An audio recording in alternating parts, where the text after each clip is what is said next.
जगाच्या पाठीवर अशी कुठलीच वस्तू नाही की ज्याच्यावर एखादं बीज ठेवलं की त्याचा वृक्ष तयार होतो. अशी असामान्य भूमी आम्हाला परमेश्वरानं बहाल केली की जिथं काही पेरावं आणि काहीही उगवून दाखवावं. त्या भूमीबद्दल आम्ही किती कृतज्ञता व्यक्त करतो. आपले आई वडील जर या सृष्टीत नसते तर आपला जन्म झाला असता का?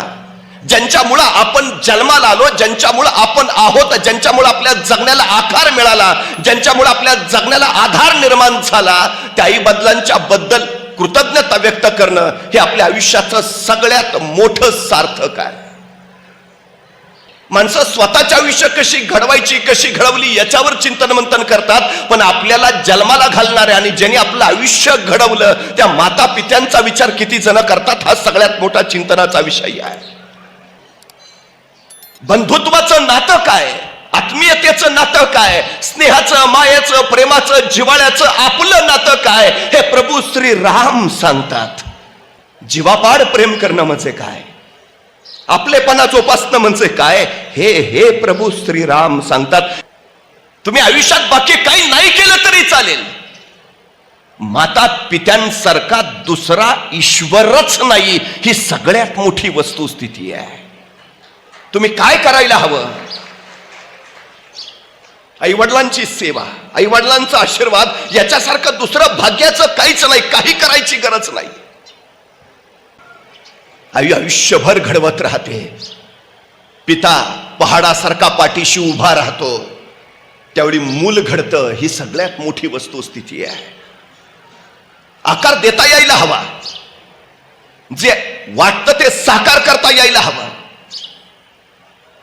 कुठून येतं हे सगळं? हे संस्कारातून येतं. संस्कार कुठून येतात? हे माता पित्यांच्या कुशीतून येतात. हे सगळ्यात महत्वाचं आहे.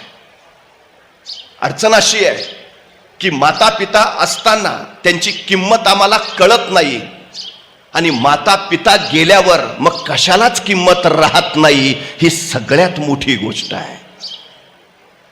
नुसते असा बस, नुसतं असणं सुद्धा किती महत्वाचं आहे हे ज्यांना आई बाप नाहीत त्यांना एकदा विचारून पहा.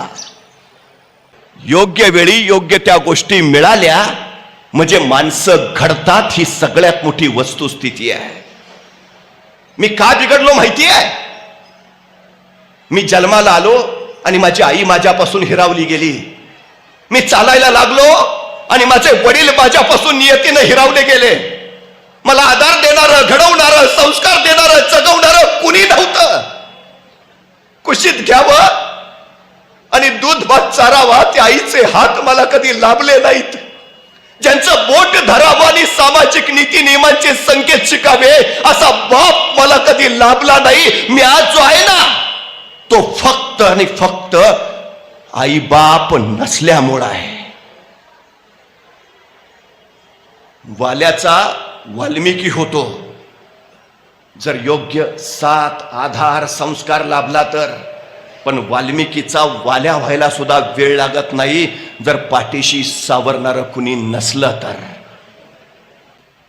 फक्त एक गोष्ट लक्षात ठेवायची, माती ओली असली की मग त्या गोळ्याला आकार देता येतो आणि वय संस्कार क्षम आलं की मग मूल घडवता येतं. आकार द्यायचा असेल तर माती ओली हवी आणि वय संस्कार क्षम हवं. माती सुकली की मग आकार देता येत नाही आणि वय निघून गेलं की माणूस घडवता येत नाही. ही सगळ्यात महत्वाची गोष्ट आहे. त्यामुळे घडण्याच्या वयात ज्याच्या वाट्याला माता पिता आले त्यांचे आयुष्य घडली ही सगळ्यात महत्वाची गोष्ट आहे. जगाच्या पाठीवर सगळ्यात जास्त त्याग जर करणारी व्यक्ती कोण असेल तर ती असते आई आणि बाप. ह्यांची तुलना कुणाशीच होऊ शकत नाही त्यागाच्या बाबतीत. हे फक्त देत राहतात, देत राहतात. फक्त घेणं माहितीच नाही आहे ना, अजिबात नाही. आईनं कधी हिशोब मांडलाय? तुला 9 महिने पोटात सांभाळला, तुला 9 महिने दूध पाजलं, तुला चालायला शिकवलं, बोलायला शिकवलं, तुला नाही. कधीच हिशोब मांडत नाही. मुलानं वडिलांकडे फक्त मागावं, बाबा हे हवं. परिस्थिती असेल नसेल, पोटाला चिमटा काढेल, पण बाप पोराला हवं ते आणून देईल. देणारा माता आणि पिता हा देणारा वर्ग आहे. घेत नाही काही, अजिबात नाही, अपेक्षाही नाही. भगवान श्रीकृष्ण आम्हाला निष्काम कर्मयोग सांगतात. निष्काम कर्मयोग, अपेक्षा नसणारं कर्म करा, फलाची अपेक्षाच करू नका. या जगात फक्त दोनच व्यक्ती फलाची अपेक्षा न करता कर्म करतात. एका व्यक्तीचं नाव आहे आई आणि दुसऱ्या व्यक्तीचं नाव आहे वडील, ज्यांच्या कार्यात कधीच फळाची अपेक्षाच नसते, विषयच नाही, अजिबात नाही. देणं फक्त यांच्याकडनं शिकावं, त्याग यांच्याकडनं शिकावा, समर्पण यांच्याकडनं शिकावं. हे सगळ्यात महत्वाचं. आम्ही काय शिकतो? अडचण काय आमची झाली? ज्या काळात माझ्या महाराष्ट्रातली पोरं शिकली नव्हती त्या काळात माझ्या महाराष्ट्रात एकही वृद्धाश्रम नव्हता. पण माझ्या महाराष्ट्रातली पोरं शिकली आणि तालुक्याला वृद्धाश्रमांची निर्मिती झाली. जा एखाद्या वृद्धाश्रमात काही वृद्ध जोडपी खितपत पडलेली दिसतील, सहज एखाद्या वृद्धाला प्रश्न विचारा, तुमची मुलं काय करतात? त्या वृद्धाश्रमातला तो म्हातारा सांगेल, माझा पोरगा डॉक्टर आहे, माझा पोरगा इंजिनियर आहे, माझा पोरगा वकील आहे, माझा पोरगा प्राध्यापक आहे. पण त्या वृद्धाश्रमातला एकही म्हातारा तुम्हाला असं नाही म्हणणार की माझा पोरगा अडाणी शेतकरी आहे. कारण शेतकऱ्याचे आई बाप कधीच वृद्धाश्रमात जात नाहीत. ही सगळ्यात मोठी वस्तुस्थिती आहे, सगळ्यात मोठी. कुठलं शिक्षण देतो आम्ही? जी मुलं आई बापाला सांभाळू शकत नाही ते समाज काय सांभाळणार, ते राष्ट्र काय सांभाळणार? बर जे फक्त देतच आलेत काय बाकी? आपण जन्माला आलो, डोळे उघडले त्यावेळी आपल्या सोबत आपले आई वडील होते. त्या आई वडिलांची इच्छा फक्त एवढीच असते की आम्ही डोळे मिटताना आमच्यापाशी फक्त तुम्ही असा, बस, बाकी काही नको आहे.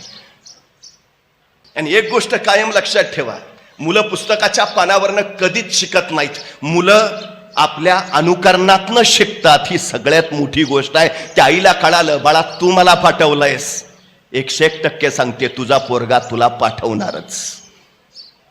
काय पेरतो आम्ही तेच उगवतं, दुसरं उगवतच नाही. तुम्ही पेरूचं बी पेरलंय ना, पेरूच उगेल. पेरूचं बी पेरल्यावर चिंच लागणार नाही, हे पहिलं लक्षात ठेवायला हवं. नैसर्गिक सूत्र त्या आई ते सांगते त्याला. छत्रपती शिवाजी महाराज कुणाच्याही पोटी जन्माला येत नाहीत, त्याला शहाजीराजे व्हावं लागतं. माऊली ज्ञानेश्वर कुणाच्याही अंगणात खेळत नाहीत, त्याला विठ्ठलपंत बनावं लागतं. जगद्गुरु तुकोबा कुठेही जन्माला येत नाहीत, त्याला बोल्लोबा असावं लागतं. आपला बाप कोण असेल हे आपल्या हातात नसतं, पण आपण कुणाचं बाप व्हावं हे आपल्याच हातात असतं. ही सगळ्यात मोठी वस्तुस्थिती आहे. समाज घडवणं, मुलं घडवणं हे आपल्या हातात आहे. आम्ही तो विचार केला पाहिजे. आमच्या जगण्याला जर आकार देता आला तर उद्याच्या पिढ्यांना आकार आपोआप देता येतो. ही सगळ्यात मोठी गोष्ट आहे. आमचं जगणं तसं आम्ही घडवायला हवं. सगळ्यात महत्वाचं काय संस्कार देतो आम्ही? 50 वर्षाचं आयुष्य आहे छत्रपती शिवाजी महाराजांचं, पण या 50 वर्षाच्या आयुष्यात एकही घटना अशी नाही, एकही प्रसंग असा नाही की ज्याचं महाराजांनी नियोजन केलं नाही. अहो ते जाऊ द्या, आईच्या गर्भात असतानाच ज्यांच्या आयुष्याचं नियोजन ठरलंय असा जर कुणी महापुरुष या सृष्टीत जन्माला आला असेल तर छत्रपती शिवाजी महाराजांशिवाय दुसरं नाव नाही. ही सगळ्यात मोठी गोष्ट आहे. म्हणजे जन्माला यायच्या आधीच ठरलंय काय जन्माला यायचंय, जन्माला यायच्या आधीच ठरलंय जन्माला येऊन काय करायचंय, सगळं ठरवलंय माता पित्याने. का जन्माला यायचं आहे? शिवनेरीवर शिवाई देवीला साकडं घालताना मासाहेब काय सांगतात? आई पुत्र दे, रयतेच्या डोईवर सुखाचं छत्र ठेवणारा. आई पुत्र दे, अन्याय अत्याचाराचा नायनाट करणारा. आई पुत्र दे, जनसामान्यांचे प्रश्न सोडवणारा.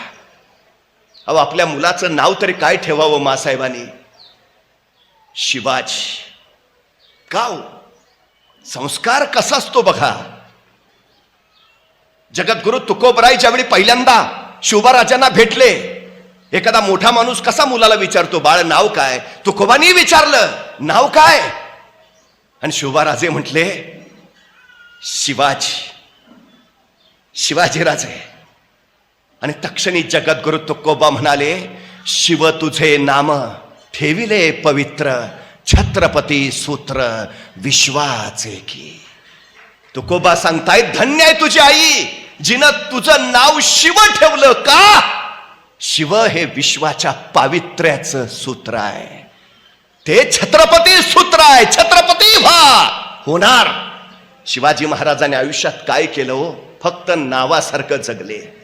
मासाहेबांना पुत्र हवा होता, त्या शंभू महादेवासारखा जो स्वतः स्मशानात राहील पण रयतेच्या डोईवर सुखाचं छत्र ठेवेल. मासाहेबांना पुत्र हवा होता त्या शंकरासारखा जो अन्याचाराच्या विरुद्ध तिसरा नेत्र उगाडून धावत जाईल. मासाहेबांना पुत्र हवा होता त्या शंभू महादेवासारखा जो स्वतःच्या जटेत गंगा पेलेल आणि जनसामान्यांची तृष्णा भागवेल. म्हणून मासाहेबांनी आपल्या पुत्राचं नाव ठेवलं शिव. शिव हो. नाव ठेवणं हा संस्कार आहे हो. आमच्या मुलांनी काय व्हावं हे सांगणारा. हे सगळ्यात महत्वाचं आहे. दुर्दैवाची गोष्ट काय माहिती आहे? 365 दिवसातला एक दिवस आता आम्हाला काढावा लागतो, फादर्स डे. 365 दिवसातला एक दिवस आम्ही निवडतो, मदर्स डे. म्हणजे 365 दिवसात तुम्हाला एक दिवस काढावा लागतो आणि सांगावं लागतं, आई आमचं तुझ्यावर प्रेम आहे. आणि उरलेले 364 दिवस काय करता मग? एक दिवस काढून सांगायची वेळ यावी. मुलं पाळणा घरात आणि आई बाप वृद्धाश्रमात, ही अलीकडची समाज व्यवस्था झाली आहे. मला एका प्रश्नाचं उत्तर द्या. सहस्त्रावधीचं सैन्य घेऊन जाणारा दुर्योधन कुरुक्षेत्रावर यशस्वी झाला का 92 वर्षाचे भगवान श्रीकृष्ण घेऊन गेलेले अर्जुन यशस्वी झाला? अर्जुन. मी वारंवार सांगतो, ज्या घरात वृद्ध माणूस आहे त्या घराचा कुणी कधीच पराभव करू शकत नाही, अजिबात नाही. आयुष्याच्या समृद्ध अनुभवांच्या शिदोरीचा वापर पुढच्या पिढ्यांसाठी होत असतो. त्यांचं मार्गदर्शन पुढच्या पिढ्यांना होत असतं. संस्कार प्रवाहित होत असतात. ते घर चळत नाही, वळत नाही, वाकड्या नजरेनं पळत नाही, ते सरळच चालतं. प्रत्येक घरात वृद्ध असायलाच हवेत. ते भगवान श्रीकृष्णाचं समृद्ध रूप आहे. आमच्या मुलांना संस्कार तिथून मिळतात. आता अडचण आहे हो, आई वडील दोघंही कामात आहेत. त्या मुलाकडे बघायला वेळ कुणाला आहे? संस्कार करायचा तर विषयच नाही. अशा वेळी हे आजी आजोबा नावाचं विद्यापीठ घरात असायला हवं. बाप माणूस घरात असायलाच हवा. तेव्हा घर उभा राहतं, बहरतं, फुलतं आणि मोठा होतं. ही सगळ्यात मोठी वस्तुस्थिती आहे, सगळ्यात मोठी. कृतज्ञता ती व्यक्त करायची आम्हाला आमच्या माता पित्यांबद्दल. सारं दिलंय तुम्ही आम्हाला, सर्वस्व दिलंय. काय दिलंय हा प्रश्न येत नाही. ही सुहृदयता, ही कृतज्ञता सुद्धा आई वडीलच आपल्याला संस्कारातून देतात. मुलं घडवायचे ध्येय वडील देतात. आई माया देते, स्नेह देते, जिव्हाळा देते. वडील जरा कठोर असतात, शिस्त तेच लावतात. तुम्ही कधीही बघितलं असेल, ज्यांच्या माथ्यावरचं वडिलांचं छत्र निघून गेलंय, ती मुलं थोडीशी बिघडलेली दिसतील, आईच्या लाडानं लाडावलेली दिसतील. आई प्रेम देते, माया देते, स्नेह देते, जिव्हाळा देते, पण वडील शिस्त देतात, आयुष्याला आकार देतात. ही सगळ्यात महत्वाची गोष्ट आहे. आपली जबाबदारी ती आहे. त्यातून इतिहास घडतो. छत्रपती शिवाजी महाराज जन्माला यायच्या अगोदर माता पित्यांनी त्यांच्या आयुष्याचं नियोजन करून ठेवलंय. 12 वर्षापर्यंत शहाजी राजांनी पिता म्हणून त्यांना जे शिक्षण द्यायचं होतं ते सगळं शिक्षण दिलं. युद्ध शिक्षण, प्रशिक्षण सगळं. शिवबाराजे 12 वर्षाचे झाले आणि या पती पत्नीनं प्रचंड मोठं समर्पण दिलं. स्वतःचा संसार बाजूला सारला आणि रयतेचा प्रपंच उभा करण्यासाठी एक विलक्षण निर्णय घेतला की मासाहेब जिजाऊनी शिवबाराजांना घ्यावं, महाराष्ट्रात जावं, महाराष्ट्रात शिवबाराजांनी राज्य उभा करावं. थोरले संभाजीराजे बेंगलोरात शहाजीराजांबरोबर राहतील आणि ते कर्नाटकचं राज्य विस्तारतील. उद्याच्या भविष्यात महाराष्ट्र आणि कर्नाटक असं विस्तीर्ण साम्राज्य उभा करायचं. 2 मुलांसाठी हे दोघं एकमेकांपासून वेगळे झाले. आई शिवबाराजांबरोबर आणि वडील संभाजीराजांबरोबर. 12 वर्षाचे आहेत, 12 वर्षाचे शिवबाराजे. जिजाऊ मासाहेबांबरोबर पुण्यात निघाले. आता आपल्या पुत्राला एका पित्यानं काय द्यावं? स्वतः संस्कृत मधून तयार केलेली मुद्रा दिली, नवे स्वप्न दिलं, ध्येय दिलं, महत्वाकांक्षा दिली. काय सांगितलं शहाजीराजांनी? प्रतिपच्च चंद्रलेखे वर्धिष्णू विश्ववंदिता शहसुनो शिवसैषा मुद्रा भद्राय राजते. एक पिता आपल्या पुत्राला ध्येय देतोय. काय करायचंय तुम्ही? राज्य उभा करायचंय. बरे का पित्याला खात्री किती आहे बघा. अजून शिवबाराजे बेंगलोरातच आहेत आणि शहाजीराजे सांगतायत आम्हाला खात्री आहे तुम्ही उभारलेलं राज्य प्रतिपदेच्या चंद्राच्या कलेप्रमाणे वाढत वाढत जाईल आणि एक दिवस ते विश्वाला वंदनीय होईल. काय ध्येय आहे? जिथं चुका काढायची संधी शोधली जाते ना तिथं इतिहास कधीच घडत नाही. जिथं कौतुक करायची संधी शोधली जाते तिथं इतिहास घडतो.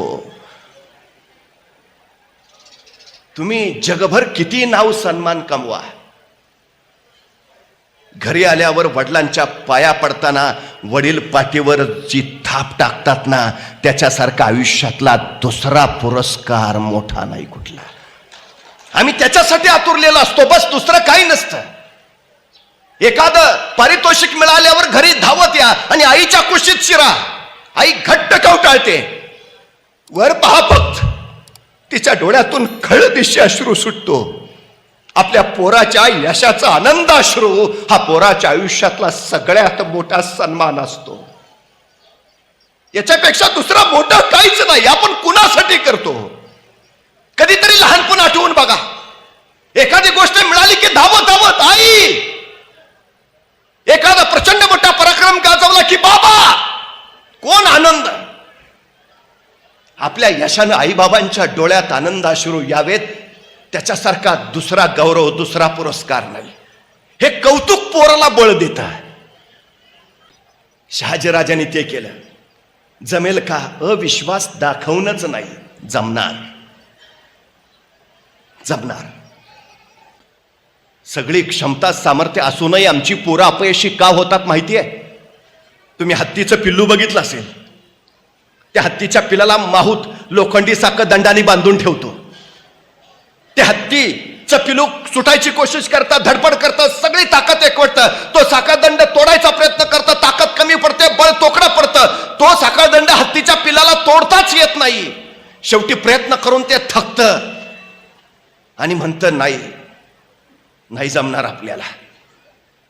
तेच हत्तीचं पिलू परत मोठं होतं, बलाढ्य होतं, अफाट ताकदीचं होतं, मोठमोठाले वृक्ष सोंडीत घेऊन उन्मळून टाकतं. त्या बलाढ्य हत्तीला माहूत कधीच साखळदंडाने बांधून ठेवत नाही. तो साखळदंड नुसताच तिथं पायात त्याच्या सोडलेला असतो.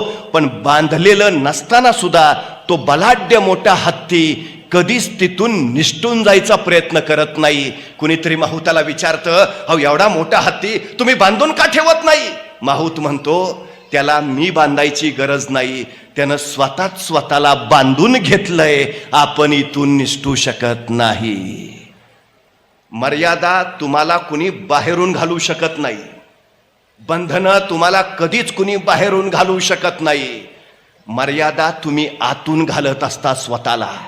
साखळदंड बांधलेला नसताना सुद्धा बांधलाय असं ठरवता आणि पुढं जायचंच टाळता. हे आमच्या अपयशाचं मुख्य कारण आहे. आमच्या पिढ्यांनी पुढच्या पिढ्यांना काय सांगितलं पाहिजे? आहे ताकद तुझ्या, चल जा. अजय शहाजीराजांनी शिवबाराजांना सांगितलं, जमेल का? जमेलच, जा. बलाढ्य आहेस. तेव्हा पुढची पिढी घडेल. हो, तेव्हा घडेल पिढी. अपयशाची कारण आमची ही आहेत. आम्हाला बाहेरून कुणीही पराभूत करू शकत नाही या जगात. या जगात फक्त आम्हीच स्वतःला पराभूत करू शकतो आणि या जगात दुसरं कुणी आपल्याला विजयी करू शकत नाही. फक्त आपणच आपल्याला विजयी करू शकतो. ज्याला हे कळालं ना त्यानं इतिहास घडवला. सगळ्यात महत्वाची गोष्ट आहे ती. सगळ्यात संकट आपल्याला अडवायला येत नाहीत. संकट आपली उंची वाढवायला येतात. अडचणी आपल्याला थांबवायला येत नाहीत. अडचणी आपल्यातल्या क्षमता बाहेर काढतात. अडथळे आपल्याला रोखायला येत नाहीत. अडथळे आपल्यातली कौशल्य बाहेर काढायला येतात. अडचणी, संकट, अडथळे यायलाच हव्यात. त्याशिवाय आमचं व्यक्तित्वच घडत नाही. ही सगळ्यात महत्वाची गोष्ट आहे. सावलीत ठेवूच नका पोरांना. बाप म्हणून त्यांना त्यांचा संघर्ष करू द्या. हे सगळ्यात महत्वाचं आहे. सगळ्यात हे ज्याला कळाला तो तो तो घडतो. मी फिजिक्सचा प्राध्यापक आहे, भौतिकशास्त्र शिकवतो. काय शिकवतो? Newton's law, Einstein's formula, Edison's rule. मला प्रश्न पडतो, हेच का शिकवायचं सारखं? Newton's law, Einstein's formula, Edison's rule. मला वाटतं बरं झालं ते सफरचंदाच्या झाडाखाली न्यूटनच बसला होता. ते सफरचंद खाली पडलं आणि त्याला प्रश्न तरी पडला ते खालीच का पडलं. मग गुरुत्वाकर्षणाचा शोध लागला. आपल्यातला कोणी बसला असता तर तो बसला असताना पडलं असतं सफरचंद खाली. काय प्रश्न पडला असता त्याला? बरं झालं मी असतानाच पडला. दुसरा प्रश्न, बरं झालं आणखी कोणी नाही, अकेले अकेले खाएंगे. आणि तिसरा प्रश्न जर त्यांनी वडिलांना विचारलंच, बाबा सफरचंद खाली का पडलं? बाबा म्हणणार, खाना मुकाट्यानं, का डोक्याला ताप देतो? हाय ते व्याप कमी आहेत का? संपला आमचा न्यूटन सफरचंदाच्या झाडाखालीच. जिज्ञासा वाढवली पाहिजे, प्रश्न पडले पाहिजेत, उत्तरं शोधता आली पाहिजेत, उत्तरं देता आली पाहिजेत. तेव्हा जगणं घडतं. पित्यानं काय करायचं असतं? जबाबदारीचं भान द्यायचं असतं पुढच्या पिढ्यांना. शहाजीराजांनी ते दिलं, पण त्याने ठेवा शिवभाराचे. हा भगवा पेलणं कुणालाही शक्य होत नाही. मनगटात रग आणि छातीत धग असावी लागते त्यासाठी. कारण हा भगवा साधा नाही. हा भगवा भगवान श्रीकृष्णांचा, हा भगवा प्रभू श्री रामचंद्रांचा, हा भगवा रामकृष्ण हरी म्हणत वारीला जाणाऱ्या वारकऱ्यांचा, हा भगवा हर हर महादेव म्हणत रणांगणावर उसळणाऱ्या धारकऱ्यांचा, हा भगवा त्यागाचा, शौर्याचा, पराक्रमाचा, अस्मितेचा आणि विश्वासाचा राजे. हा भगवा डौलानं फडकत राहू द्या. एक पिता काय देतोय संस्कार? शहाजी राजाने तो विश्वास दिलाय आपल्या पुत्रात. हा भगवा तुमच्या राज्याचा आहे, न्याय देईल हे राज्य, विश्वास देईल. काय संस्कार आहे तो? आमच्या पोरांना हे संस्कार द्यावं. बाप आम्हाला दुसरं काही नाही मागत, त्यांनी त्याचं सगळं विश्व उभा केलंय, तुमच्यासाठी समर्पित करून त्यांचं विश्व उभा करण्यासाठी धडपडलाय. काही अपेक्षा नसते.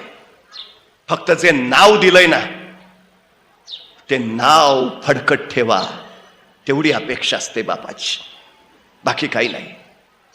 माता पित्यांकडनं शिकण्याचा एकच गुण आहे आमच्याकडे. देवकी होणं कुणालाही जमतं, यशोदा होता आलं पाहिजे.